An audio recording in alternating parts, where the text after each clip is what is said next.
সুপ্রিয় শিক্ষার্থীরা, তোমাদের নবম শ্রেণীর বিজ্ঞান বিষয়ের বার্ষিক মূল্যায়নের যে নির্দেশিকা মাউসি কর্তৃক যেটা আমাদের কিছুদিন আগে দেওয়া হয়েছে এবং সেখানে তোমাদের যে নির্দেশিকা দেওয়া হয়েছে সেটা তোমাদের সামনে আমি একটু বিশ্লেষণ করব, যেটা তোমাদের পরীক্ষার ক্ষেত্রে একটু সুবিধা হবে। প্রথমে আছে শিক্ষকদের জন্য নির্দেশিকা। শিক্ষকদের জন্য প্রশ্ন প্রণয়ন সংক্রান্ত কিছু নির্দেশনা আছে, যেখানে প্রদত্ত যে প্রশ্নগুলো হবে সেগুলো হচ্ছে সিলেবাস অনুযায়ী হবে। সিলেবাসটা একটু নিচে দেওয়া আছে, এরপরে আমি জানাচ্ছি। নবম শ্রেণীর বার্ষিক সামষ্টিক বলের সিলেবাসের 4টি অভিজ্ঞতা রাখা হয়েছে। অভিজ্ঞতাগুলো সংশ্লিষ্ট বিষয়বস্তু অনুসন্ধানী পাঠের বিভিন্ন অধ্যায়ে রয়েছে এবং প্রদত্ত সিলেবাসের সকল অভিজ্ঞতা থেকে প্রশ্ন করতে হবে। এবং প্রশ্ন প্রণয়নের সময় আমাদের যেটা বলছে এখানে যে প্রশ্ন প্রণয়নের সময় বিজ্ঞানের বিভিন্ন শাখার মধ্যে সমতা সাধন করতে হবে এবং সেটা আমি একটু দেখাচ্ছি। এখানে লেখা আছে যে বিভিন্ন শাখা বলতে এখানে বোঝাচ্ছে যে পদার্থ, রসায়ন এবং জীববিজ্ঞান, বিজ্ঞানের বিভিন্ন যে শাখা আছে এই শাখার যে অংশ প্রতিটার ভিতরে একটা সমন্বয় সাধন করতে হবে, ঠিক আছে। তারপরে বলা হচ্ছে যে প্রশ্ন প্রণয়নের পরীক্ষার নির্ধারিত সময় বিবেচনা রাখতে হবে যেন শিক্ষার্থীরা সময়ের মধ্যে প্রশ্নগুলোর উত্তর সম্পূর্ণ করতে পারে। প্রশ্ন প্রণয়নের সময় সম্ভাব্য উত্তরের কাঠামো বিবেচনায় নিয়ে যৌক্তিক নম্বর বন্টন করতে হবে এবং রুবিক্স তৈরি করে নিতে হবে। এই রুবিক্সটার একটা ধারণা আমাদের নিচে দেওয়া হয়েছে। তো 2024 সালের বার্ষিক পরীক্ষার সিলেবাস যেটা শিক্ষার্থীদের জন্য এবং আমাদের শিক্ষকদের জন্য এটা খুব প্রয়োজনীয়। অনুশীলন বই, যেটা বইয়ের যে অভিজ্ঞতা আছে খেলার মাঠে বিজ্ঞান, এটার সাথে মিল করে আমাদের যে অনুসন্ধানী পাঠ যেটা সেটা অধ্যায় 1 বল, চাপ ও শক্তি, এবং এখানে কিছু পাঠ দেওয়া আছে যে 1.1 থেকে 1.7 পর্যন্ত আর কি। তারপর বায়ু দূষণ আছে।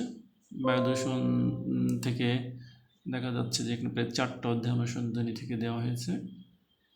অনুসন্ধানী থেকে 4টা অধ্যায় দেওয়া হয়েছে, যেটা দেখা যাচ্ছে যে পদার্থের অবস্থা, পদার্থের গঠন, পর্যায় সারণী বা বিভিন্ন অংশটা এখানে উল্লেখ করা হয়েছে। আমার বংশলতিকা, কত রকম বাড়িঘর, এই যে আমরা দেখতে পাচ্ছি এখানে মোট আমাদের অনুশীলনী বই থেকে 1টা, 2টা, 3টা, 4টা অভিজ্ঞতার কথা বলা হয়েছে এবং অনুসন্ধানী পাঠ্য বইয়ের হচ্ছে 1, 2, 3, 4, 5, 6, 7, 8টা, 9টা আমাদের অধ্যায় দেওয়া হয়েছে এবং এই অধ্যায়ের সাথে এগুলো একটু বিবেচনা করে আমাদের প্রশ্ন করতে হবে। তারপর মূল্যায়ন কাঠামো দেওয়া হয়েছে। ধারাবাহিক মূল্যায়ন দেওয়া হয়েছে এখানে 30% এবং সামষ্টিক মূল্যায়ন 70%। এই বিষয়ে আমাদের নিচে নির্দেশনা দেওয়া হয়েছে। শিক্ষণকালীন যে মূল্যায়ন 30% মার্ক, সেখানে 30 নাম্বারই আমাদের এখানে শিক্ষার্থীরা পাবে। শিক্ষকদের সেভাবে এখানে মূল্যায়ন করতে হবে এবং এখানে শিক্ষকদের নির্দেশনা দেওয়া হয়েছে যে 2024 সালের যে টিজি যেটা আর কি, টিজি অনুসারে আমাদের মূল্যায়ন করতে হবে এবং এখানে কিছু পেজ উল্লেখ করে দিয়েছে নমুনা, যদিও এটা যেমন শ্রেণীর কাজটা আমরা অনুশীলন বইয়ের 73 থেকে 75 এর ভিতরে যে কাজগুলো আছে সেই কাজগুলো দিয়ে এখানে আমরা 10 মার্কের একটা মূল্যায়ন করতে পারি। তারপর বাড়ির কাজ অ্যাসাইনমেন্ট আছে এখানে অনুশীলন বইয়ের থেকে আমাদের দেওয়া হয়েছে সবগুলোই 34 থেকে 36 পেজ।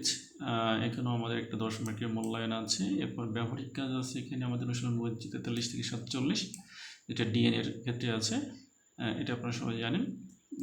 সেই কাজটা কলার যে ডিএনএ নির্ণয়, সেখানে আমাদের আছে 10 মার্ক। এটা ফুল একটা ব্যবহারিক কাজ। এরপরে আমাদের এখানে 30 মার্কই এখানে দেওয়া হয়েছে। 30 মার্কই স্টুডেন্টরা পাবে। 30 যেটা পাবে সেটা আমাদের শিক্ষণকালীন মূল্যায়ন হিসেবে বিবেচিত হবে। এরপরে আছে আমাদের সামষ্টিক মূল্যায়ন। সামষ্টিক মূল্যায়নের ভিতরে দেখা যাচ্ছে যে প্রশ্নের মান বন্টন দেওয়া আছে, প্রশ্নের ধারা দেওয়া আছে। এখানে প্রিয় শিক্ষার্থীরা দেখো যে এখানে তোমাদের জন্য বলা হয়েছে যে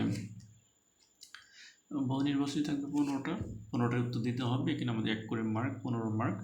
1 করতে উত্তর আছে 10টা। এখানে প্রশ্নের আমাদের কাঠামোটা দেওয়া আছে এবং নিচে কিছু নমুনা প্রশ্ন দেওয়া আছে, ওটা দেখলে আরও বুঝতে পারবে। সংক্ষিপ্ত উত্তর দেওয়া আছে 10টা। এখানে 2 করে মার্ক আছে আমাদের, 10 দুগুণে 20 মার্ক।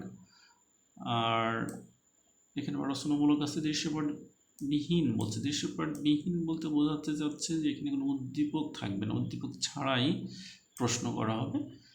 সেই প্রশ্ন 5টা এবং এখানে আনসার করতে হবে 3টা, 5 করে মার্ক, 3 5 15 মার্ক আর কি।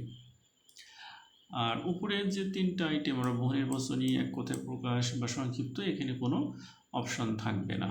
তারপরে আমাদের লাস্ট আইটেম যেটা অনেকটা সৃজনশীল আমরা যেমন পড়ে আসছি ওরকম উদ্দীপক থাকবে, অর্থাৎ এখানে বলছে দৃশ্যপট নির্ভর, এখানে কোনো উদ্দীপক থাকবে, চিত্র থাকতে পারে বা কোনো প্রশ্নর ওপর কিছু গল্প থাকতে পারে, কোনো একটা বিষয় উল্লেখ করা থাকতে পারে। দৃশ্যকল্পগুলো সেটার 7টা প্রশ্ন থাকবে, এখান থেকে 5টা আনসার করতে হবে এবং প্রতিটায় 8 করে মার্ক, এখানে 40 মার্ক। এবং এই যে দৃশ্যপট নির্ভর, এখানে আমাদের 2টা প্রশ্ন থাকবে, যেটা আমাদের আগের কারিকুলাম অনুসারে অর্থাৎ সৃজনশীলের আমাদের গ এবং ঘ উল্লেখ করা হতো আর কি, ওরকম আর কি আমাদের এখানে 2টা প্রশ্ন থাকবে, সেটা ক খ উল্লেখ করে আকারে থাকতে পারে আর কি। এখানে মোট আমরা 100 মার্ক দেখতে পাচ্ছি, 15, 10, 20 এভাবে আর কি। এরপর আমরা আসি, এখানে একটা কথা আছে যে এই 100 মার্কের যে পরীক্ষাটা হবে সামষ্টিক মূল্যায়ন, এটাকে আমাদেরকে 70 মার্কে কনভার্ট করতে হবে, অর্থাৎ তুমি যদি 100তে 100 পাও তাহলে তুমি এখানে 70 মার্ক কাউন্ট হবে আর কি। এবং ওই যে আগে আমরা সেখানে গেলে 30 পেয়ে আসছি। এরপরে এখানে প্রশ্ন একটু নমুনা দেওয়া আছে, দেখা যাচ্ছে আমাদের 15টা যে টিক করতে হবে, এখানে অপশন থাকবে, অপশন অনুসারে উত্তর দিতে হবে আর কি। এবং এরপর আমাদের এক কথায় প্রশ্ন এখানে 16 থেকে 25, এখানে 10টা আছে, 1 করে মার্ক।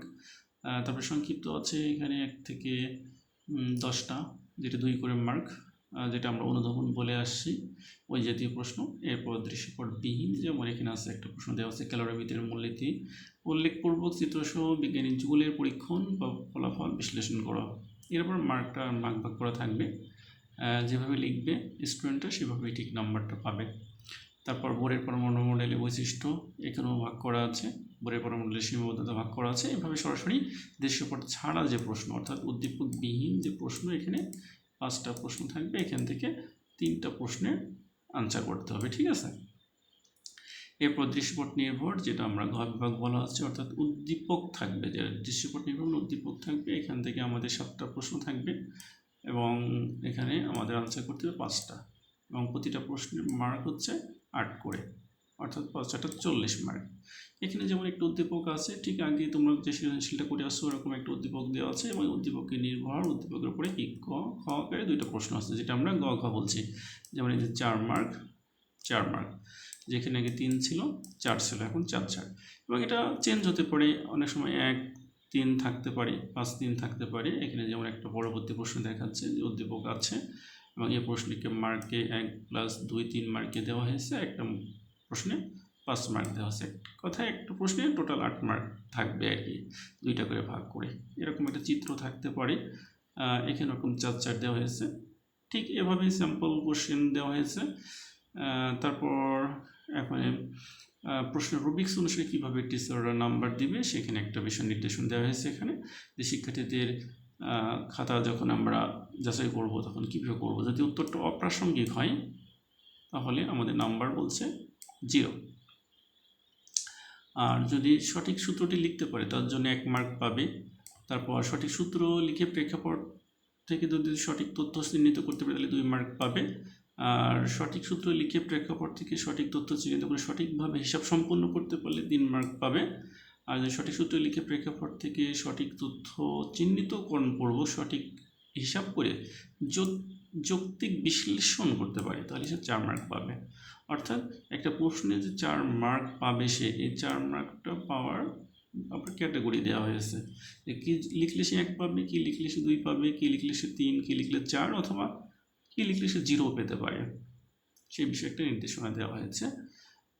এরকম আমাদের প্রতিটা প্রশ্নের একটা রুবিক্স দেওয়া হয়েছে, যে এইভাবে আমাদের নাম্বারিংটা টিচাররা করবে, যেটা আমাদের টিচারদের জন্য খুবই হেল্পফুল হবে এবং শিক্ষার্থীদেরও সঠিক মূল্যায়ন করার জন্য খুবই ভালো।